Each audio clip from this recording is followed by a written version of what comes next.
बर्फीले पहाड़ों पर बहू का लटकता हुआ रसोई ढाबा।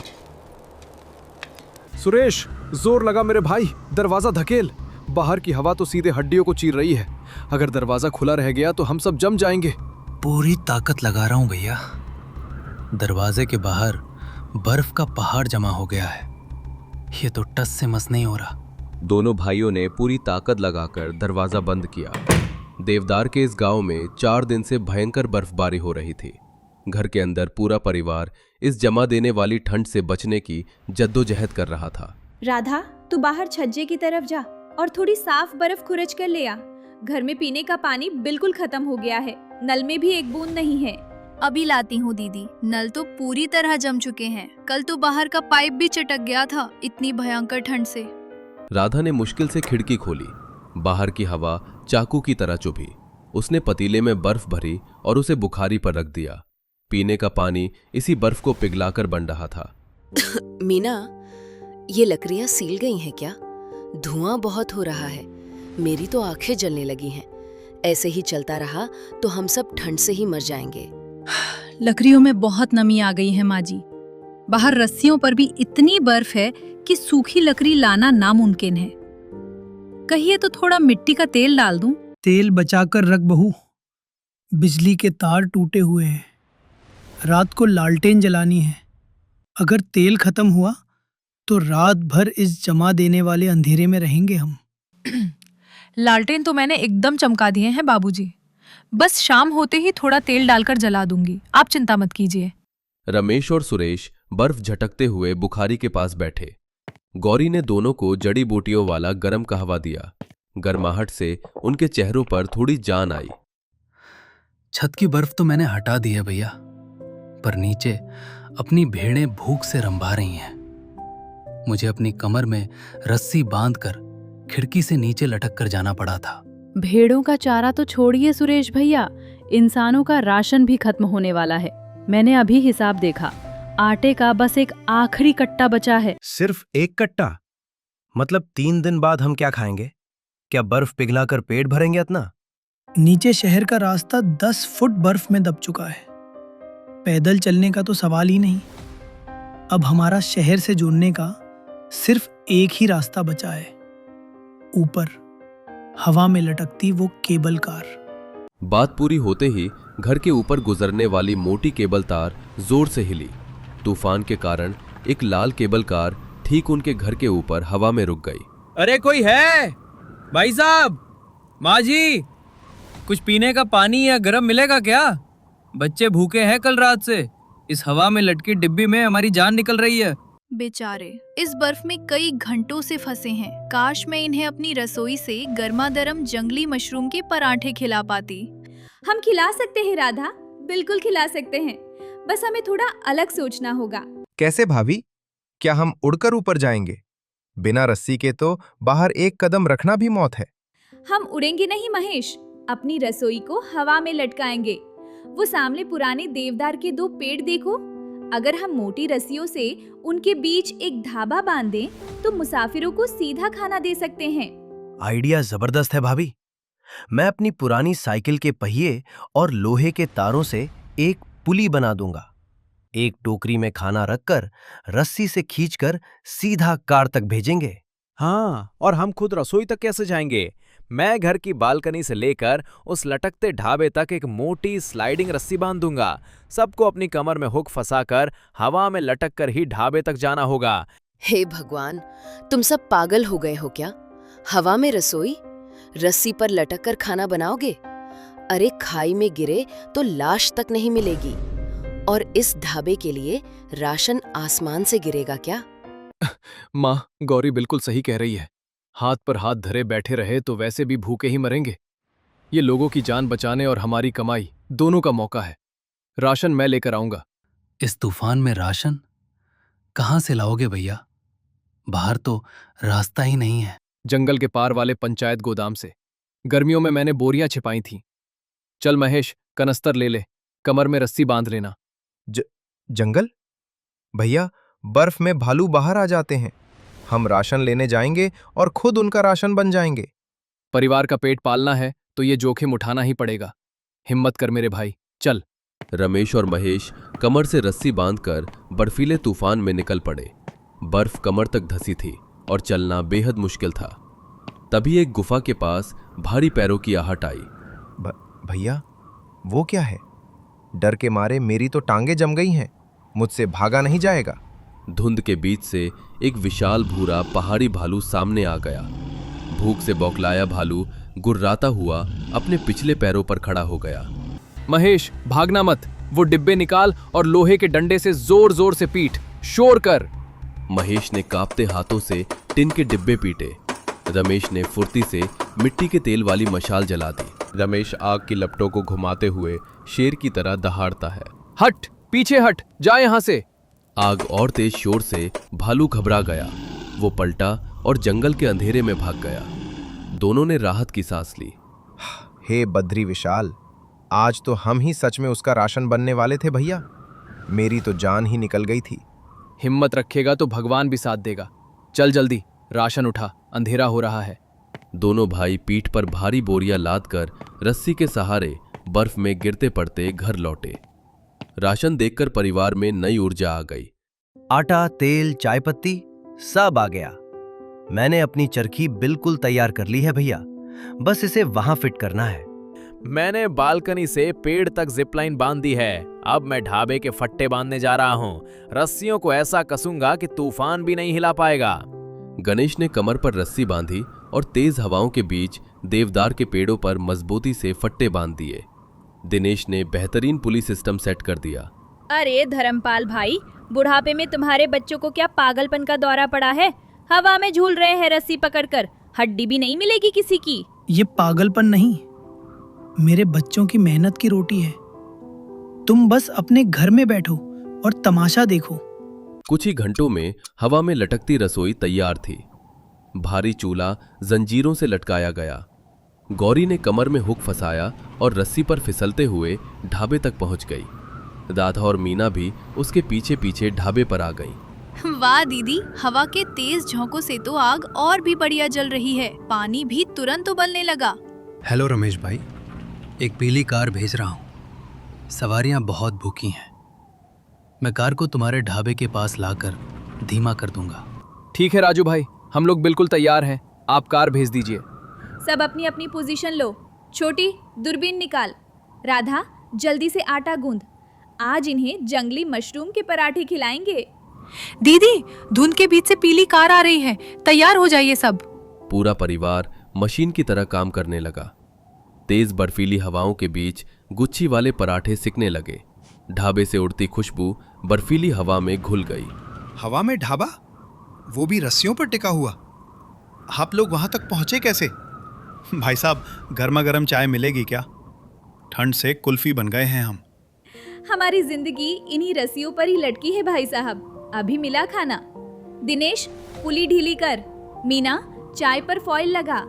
मैंने टोकरी में बिल और खुले पैसे पहले ही रख दिए हैं दीदी। दिनेश और गणेश ने चरखी घुमाई। टोकरी हवा में खिसकती हुई सीधे कार की खिड़की तक पहुंच गई। 10,000 फुट की ऊंचाई पर गरम चाय और जंगली मशरूम के पराठे। जादू कर दिया आपने। ये पैसे और टिप रखिए। अगर आपकी ये चरखी ना होती तो हम तो आज भूखे ही मर जाते। मुसाफिर खुशी खुशी आगे बढ़ गए। ये आइडिया काम कर गया। रोज सुबह रस्सी पर लटक कर रसोई तक जाना उनकी आदत बन गई। तभी दूर दूसरी लाइन पर एक कार फंसी दिखी। भाई साहब, हम दूसरी लाइन पर हैं। 3 दिन से लटके हैं। रस्सी के बिना तो हम हवा में ही मर जाएंगे। कुछ फेंको हमारी तरफ। आप घबराइए मत अंकल जी, मैं रस्सी से टोकरी को आपकी तरफ झुलाकर फेंकता हूँ। आप बस खिड़की से हाथ बाहर रखना। गणेश ने टोकरी में खाना रखा और उसे पेंडुलम की तरह झुलाकर दूसरी कार की तरफ फेंका। टोकरी कार की खिड़की पर जा लगी। मुसाफिर ने टोकरी पकड़ी, पैसे रखे और गणेश ने रस्सी खींच ली। लोग तालियां बजाने लगे। एक दिन भारी बर्फबारी के बीच अचानक मुख्य चरखी जाम हो गई। भैया, चरखी जाम हो गई है। बैरिंग के अंदर बर्फ जम गई है। मैं पूरी ताकत लगा रहा हूं, पर टोकरी आगे नहीं जा रही। जल्दी कुछ कर दिनेश, कार के अंदर बच्चे भूख से रो रहे हैं। हम उन्हें ऐसे नहीं छोड़ सकते। मैं जाता हूँ भैया, मुझे रस्सी पर जाना आता है। मैं अभी बर्फ तोड़ कर आता हूँ। गणेश ने बेल्ट मुख्य रस्सी में फंसाई और हवा में लटक गया। तेज हवा उसे खाई की तरफ धकेल रही थी। उसने खिसक कर पुली तक पहुंचकर बर्फ तोड़ी और तेल डाला। बर्फ टूट गई है, अब खींचो दिनेश, जोर लगाओ। पुली घूमी और टोकरी मुसाफिरों तक पहुंच गई। पीछे आ रही कार में एक फूड ब्लॉगर ने ये सब कैमरे में कैद कर लिया। लटकते ढाबे की हिम्मत सोशल मीडिया पर वायरल हो गई।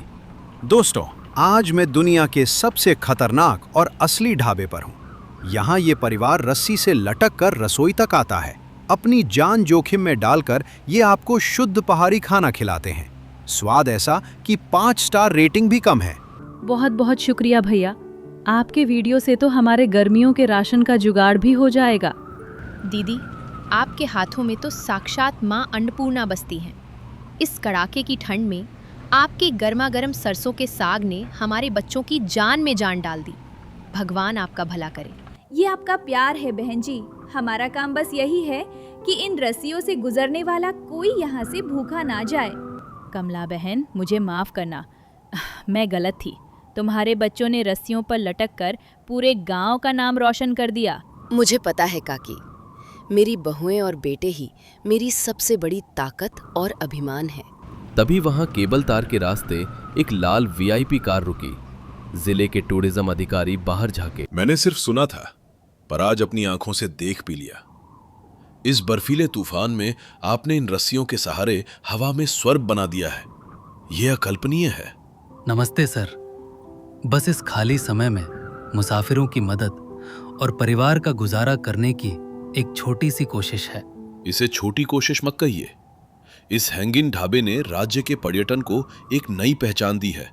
अधिकारी ने टोकरी में एक सरकारी लिफाफा और चमकदार शील्ड रख दी। ये सम्मान पत्र है और रस्सियों की जगह पक्के लोहे की तारें लगाने के लिए 5 लाख रुपए की मदद भी। 5 लाख रुपए? दीदी, अब तो हम पक्का और बड़ा ढाबा बनाएंगे, वो भी लोहे के तारों वाला। अब हमें राशन के लिए कभी उन जंगली भालुओं से नहीं लड़ना पड़ेगा। राशन पहले ही जमा कर लेंगे हम। बहुत बहुत धन्यवाद सर। हम वादा करते हैं इन तारों से गुजरने वाला कोई भी इंसान यहाँ से भूखा नहीं जाएगा। मेरी बहुएं और बेटे आज सिर्फ इस घर की नहीं, पूरे पहाड़ की शान है। इनाम के पैसों से ढाबे को स्टील के ढांचे और लोहे की केबल से पक्का बना लिया गया। बालकनी से ढाबे तक पक्की जिपलाइन बन गई। बर्फीली वादियों में हवा में झूलता ये ढाबा अब एक मशहूर स्पॉट था। मेहनत ने हवा में भी कामयाबी का महल खड़ा कर दिया था। शहर के सबसे रईस और नवाबी खानदान अली विला में आज जश्न का माहौल है। इस घर के इकलौते वारिस फरहान की शादी जोया से हुई है। जोया एक खुले विचारों वाली लड़की है जो इस महल जैसे घर और यहाँ के शाही तौर तरीकों को देखकर हैरान है। आज घर की सबसे बड़ी हस्ती दादी जान ने सबको हॉल में तलब किया है। रजिया, तुम्हारी बहू तो माशाअल्लाह चांद का टुकड़ा है, लेकिन हमारे खानदान में सिर्फ खूबसूरती नहीं, सलीका देखा जाता है। जी अम्मी जान, जोया हमारे खानदान की हर रिवायत पर खरी उतरेगी। रजिया, आजकल की नाजुक लड़कियों के बस का कहाँ है हमारी रिवायतें निभाना। हमारे वक्तों में तो बहुएं हवा के रुख से पहचान लेती थीं कि किस चूल्हे पर क्या पक रहा है। ये किस रिवायत की बात हो रही है? मुझे तो मैगी के अलावा कुछ नहीं आता। रिवायत ये है नई नवेली दुल्हन कि इस घर में छोटी बड़ी मिलाकर कुल 250 रसोइयां हैं। जो नई बहू रमजान के महीने में इन 250 रसोइयों का निजाम बिना किसी गलती के संभाल लेती है, असल में वही इस खानदान की बड़ी बेगम कहलाने के लायक होती है। और हाँ भाभी, मेरा खास डाइट वाला खाना रसोई नंबर 12 से आता है। उसमें नमक 1 चुटकी भी ज्यादा नहीं होना चाहिए। और हाँ बहू, मेरे लिए खास नवाबी कबाब रसोई नंबर 55 में बनते हैं, जरा उनका भी ख्याल रखना।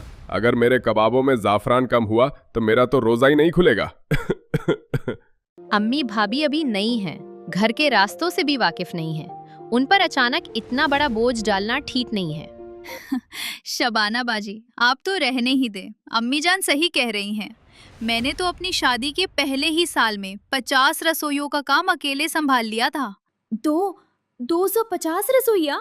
दादी जान, मैं आपकी बहू हूँ या कोई 5 स्टार होटल की इवेंट मैनेजर? जबान संभालो लड़की, ये अली विला है। यहाँ सवाल नहीं किए जाते, हुक्म माना जाता है। कल से रमजान शुरू है, 250 रसोइयों की चाबियां जोया को सौंप दी जाए। 250 रसोइयों का नाम सुनकर जोया के पसीने छूट जाते हैं। कल्लू मुंशी बड़े बड़े रजिस्टर और चाबियों का एक भारी गुच्छा लाकर जोया के सामने रख देता है। ये लीजिए छोटी बेगम, 250 रसोइयों की 250 चाबियां। और ये रहे रजिस्टर। 50 किलो ज़ाफ़रान, 200 किलो गोश्त और 100 किलो मेवों का रोज़ का हिसाब अब आपको ही रखना है। 1 भी ग्राम कम ज़्यादा हुआ तो जवाबदेही आपकी होगी। रमजान का पहला दिन, सहरी का वक्त, रात के 3 बजे अलार्म बजता है। जोया नींद में झूमते हुए उठती है। घर में नौकरों की भागदौड़ मची है। छोटी बेगम, रसोई 1 में नहारी बन रही है, 15 में मुर्ग मुसल्लम और 42 में शीर खुरमा। जरा चलकर बता दें कि फूफी जान के लिए कौन सा मसाला डालना है। रसोई नंबर 15, 42। अरे भाई, मुझे तो अपने बेडरूम का रास्ता ठीक से याद नहीं। जोया सबीना के पीछे पीछे भागती है। तभी नन्हे मियाँ दौड़ता हुआ आता है। बेगम साहिबा, रसोई नंबर 95 की गैस खत्म हो गई है। बिरयानी आधी पकी है। तो दूसरी रसोई से गैस ले आओ। अल्लाह, ये 85 नंबर कहाँ है? हाय अल्लाह बेगम साहिबा, आप भी ना। 15 नंबर रसोई पूरब में है और आप पश्चिम वाली पुरानी हवेली में आ गई। चलिए जल्दी, मैं दिखाती हूँ। हड़बड़ाहट में जोया 15 नंबर की जगह 150 नंबर में पहुंच जाती है, जो सालों से बंद थी। वहां सिर्फ मकड़ी के जाले मिलते हैं। डाइनिंग टेबल पर दस्तरख्वान सज चुका है। जोया थकान से चूर होकर खाना परोसने का हुक्म देती है, लेकिन कंफ्यूजन में सब उल्टा पुल्टा हो जाता है। तौबा तौबा, रजिया ताईजान, ये क्या है? नहारी के साथ मीठी शीरमाल और बिरयानी कहाँ है? मैं ये बेस्वाद खाना नहीं खा सकता। अरे बाप रे, ये शीर खुरमे में लाल मिर्च किसने डाल दी? मेरा तो गला जल गया। मेरे 55 नंबर के कबाब कहाँ हैं? वो मुआफी चाहूंगा सरकार, वो छोटी बेगम साहिबा ने हड़बड़ी में मुझे 75 नंबर रसोई का मसाला दे दिया, जो मैंने मीठे में डाल दिया। देखा दादी जान, मैंने तो पहले ही कहा था, इन मॉडर्न लड़कियों को सिर्फ होठ लाल करने आते हैं। रजिया, ये नवाबी दस्तरखान है या किसी ढाबे का खाना? तुम्हारी बहू ने पहले ही दिन नाक कटवा दी। वो दादी जान, मैं पहली बार। जोया चुप रहो, यहाँ बहाने नहीं सुने जाते। कल से ध्यान रखना। रमजान का 10वां दिन, रात के 2:30 बजे। जोया समझ जाती है कि पूरे महीने ये भागदौड़ उसके बस की बात नहीं है। परिवार की रोज रोज के पॉलिटिक्स और तानों से बचने के लिए वो एक तरकीब निकालती है। उठो जोया, सहरी का वक्त हो गया है। उई अल्लाह, आउच! फरहान, मेरे पेट में बहुत जोर का दर्द हो रहा है। ऐसा लग रहा है जैसे किसी ने रसोई नंबर 50 का सारा तीखा मसाला मेरे पेट में डाल दिया हो। मैं अम्मी जान से कह देता हूँ कि तुम आज आराम करोगी। मैं तुम्हारे लिए किचन से ग्रीन टी ले आता हूँ। फरहान के जाते ही जोया आराम से मोबाइल निकालकर रील देखने लगती है और चिप्स खाने लगती है। लेकिन खिड़की के बाहर से चाची फरीदा की जासूस नौकरानी गुलशन ये सब देख लेती है। अच्छा, तो ये बीमारी का नाटक चल रहा है। अभी जाके फरीदा बेगम को ये वीडियो दिखाती हूँ। इफ्तारी का वक्त, शाम के समय पूरा परिवार मौजूद है। अरे रजिया भाभी, जरा अपनी लाडली बहू से पूछिए कि सहरी के वक्त जो जानलेवा पेट दर्द होता है वो इफ्तार में मटन कबाब देखकर कैसे गायब हो जाता है। फरीदा, तुम ये क्या कह रही हो? चाची जान सही कह रही हैं अम्मी। गुलशन ने खुद रात को भाभी को मजे से चिप्स खाते देखा है, बल्कि वीडियो भी बनाई है। और बेचारे फरहान भाई उनके लिए किचन में चाय बना रहे थे। खानदान के इकलौते वारिस से बावर्ची का काम करवा रही हैं ये। क्या मेरे पोते से चाय बनवाई? या अल्लाह, इतनी बड़ी मक्कारी! हमारे खानदान की बहू होकर काम से बचने के लिए झूठ बोलती है। पूरा हॉल सन्न रह जाता है। जोया शर्म से पानी पानी हो जाती है। दादी जान, मेरा वो मतलब नहीं था। मैं बस बहुत थक गई थी और मुझे कुछ समझ नहीं आ रहा था। खामोश! तुमने इस खानदान के उसूलों से खलवार किया है। अब तुम्हारे पास अपनी गलती सुधारने का सिर्फ एक मौका है। परसों अलविदा जुम्मा और फिर ईद है। चांद रात और ईद के दिन 250 की 250 रसोइयां एक साथ खुलेंगी। अगर तुमने अकेले उस दिन का मैनेजमेंट बिना किसी गलती के नहीं किया तो तुम्हें मायके भेज दिया जाएगा और घर की चाबियां निदा को मिलेंगी। रमजान का आखिरी दिन। जोया अपनी इज्जत और अपना घर बचाने के लिए जी तोड़ मेहनत करती है। ईद की चांद रात को घर में मेला लगा होता है। जोया पागलों की तरह एक रसोई से दूसरी रसोई भाग रही है। बेगम साहिबा, रसोई 112 का घी खत्म है। छोटी बेगम, रसोई 210 का शेफ छुट्टी पर चला गया है। बेगम साहिबा, फूफी जान का कोरमा 175 में जल रहा है, जल्दी जाइए। बेगम साहिबा, सफियाबाजी के डाइट वाले खाने में फिर से नमक ज्यादा डल गया। बस करो। 112, 210, 175। मैं इंसान हूँ या कोई मशीन? मैं कहाँ जाऊं? लगातार 24 घंटे की भागदौड़, नींद की कमी, परिवार के तानों और भारी प्रेशर की वजह से जोया की आंखों के सामने अंधेरा छाने लगता है। वो एक बड़ा सा पतीला उठवाते हुए चक्कर खाकर दालान के बीचों बीच बेहोश होकर धराम से गिर जाती है। जोया! पूरे घर में अफरा तफरी मच जाती है। डॉक्टर को बुलाया जाता है। डॉक्टर साहब, मेरी बहू को क्या हुआ है? अकबर साहब, इन्हें बहुत ज्यादा स्ट्रेस और एक्सट्रीम वीकनेस है। इनका बीपी बहुत लो है। अगर कुछ देर और ये इसी तरह भागती रहती तो कोमा में भी जा सकती थी। डॉक्टर के जाने के बाद कमरे में सन्नाटा छा जाता है। रजिया बेगम जोया के पीले पड़े चेहरे को देखकर फूट फूट कर रोने लगती हैं। शबाना भी अपनी भाभी के पास रो रही है। लो, अब ईद के मौके पर नया नाटक शुरू कर दिया। बस चाची जान, एक लफ्ज और नहीं। आज अगर मेरी बीवी को कुछ हो जाता तो मैं इस घर की ईंट से ईंट बजा देता। फरहान सही कह रहा है। अम्मी जान, माफ कीजिएगा, लेकिन आज मेरी बहू की ये हालत आप लोगों के इन झूठे तानों और हमारी इस खोखली रिवायत की वजह से हुई है। अकबर, तुम अपनी माँ से जबान लड़ा रहे हो? अम्मी जान, आपको याद है जब ये 250 रसोइयों की रिवायत बनी थी, तब इस घर में हमारे परदादा अपने 6 भाइयों के साथ रहते थे। तब घर में 20 बहुएं हुआ करती थीं, जो मिलकर काम बांट लेती थीं। आज मेरी बहू अकेली जान है। हमने अपनी झूठी शान के लिए एक बच्ची की जान दांव पर लगा दी। सही कह रहे हैं ये, मेरी बहू अकेली जान है। मैंने समाज और आप लोगों के तानों के डर से अपनी फूल सी बच्ची पर जुल्म किया। अल्लाह मुझे कभी माफ नहीं करेगा। मुझे भी माफ कर दे अम्मी, मैंने भी भाभी का दर्द नहीं समझा, बस अपनी डाइट की पड़ी रही। कमरे में मौजूद हर शख्स की आंखें नम हो जाती हैं। दादी जान भी अपनी छड़ी के सहारे उठती हैं और जोया के बिस्तर के पास आती हैं।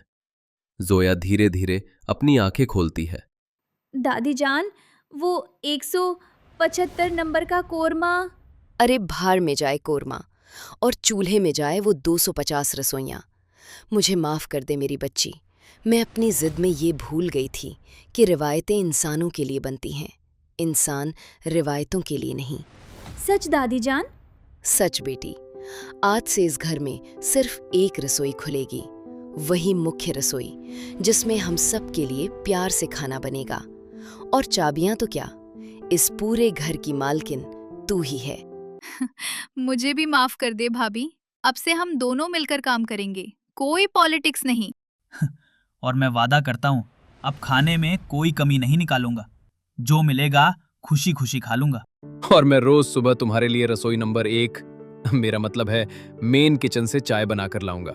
वैसे भाभी, आपकी वो पेट दर्द वाली एक्टिंग सच में पकड़ी गई थी, लेकिन आज आपने साबित कर दिया कि आप असल में इस घर की बड़ी बेगम हैं। अरे ननद जी, अब मुझे 250 नंबर याद नहीं रखने, यही मेरे लिए सबसे बड़ी ईदी है। पूरा परिवार एक साथ हंसने लगता है। फरीदा और जुबैदा फूफी भी अपने बर्ताव पर शर्मिंदा होकर मुस्कुराती हैं और जोया के पास आती हैं। अगले दिन ईद का चांद नजर आता है। इस बार 250 रसोइयों में नहीं, बल्कि सिर्फ एक रसोई में खाना बनता है, जिसमें पूरा परिवार नन्हे मियाँ और कल्लू मुंशी सहित मिलकर हाथ बटाता है।